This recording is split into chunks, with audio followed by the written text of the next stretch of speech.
Hey big girl, sorry it got cut off there mid-sentence. Um, Here's the rest of chapter 3. I love you, Dakota.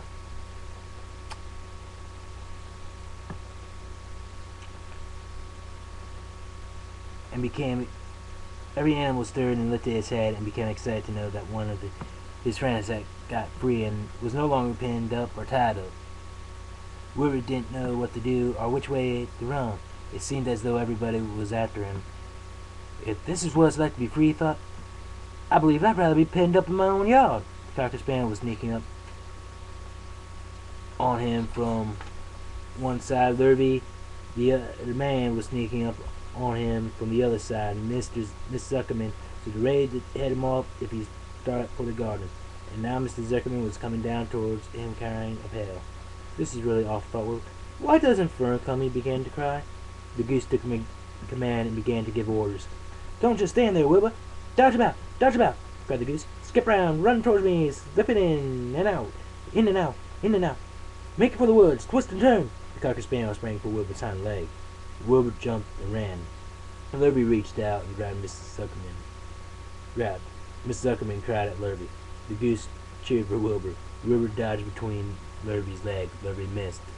Wilbur and grabbed the spaniel instead. Nicely done, cried the goose.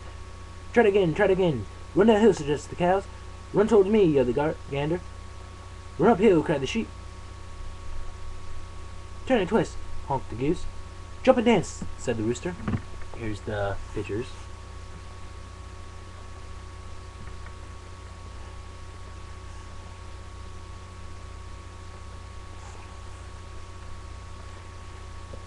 Okay.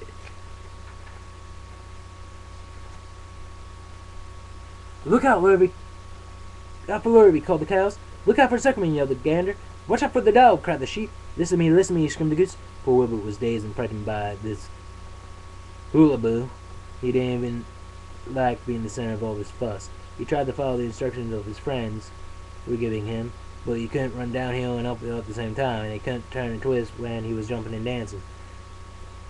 And he was crying so hard he could barely see anything that was happening. After all, Wilbur was a very young pig, not much more than a baby, really. He wished Bern was there to take him in her arms and comfort him.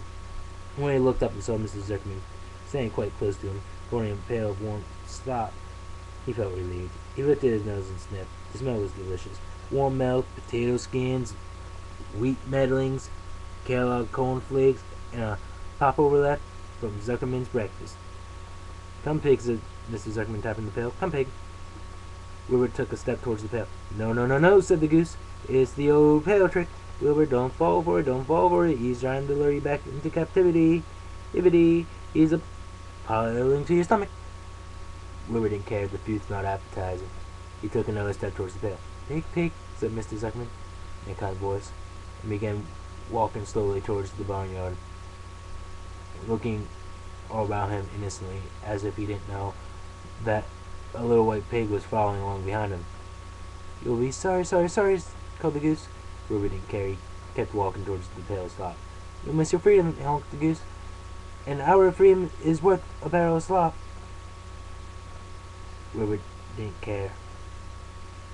And when Mr. Zuckerman reached the pig pen, climbed over the fence and pulled the stalks into the trough. Then he pulled the loose board away from the fence so that there was a wide hole for Wilbur to walk through. Reconsider, said the goose. Wilbur paid no attention. He stepped through the fence into his yard. He walked through to the trough and took a long drink of slops, sucking in the milk hungrily and chewing the popover.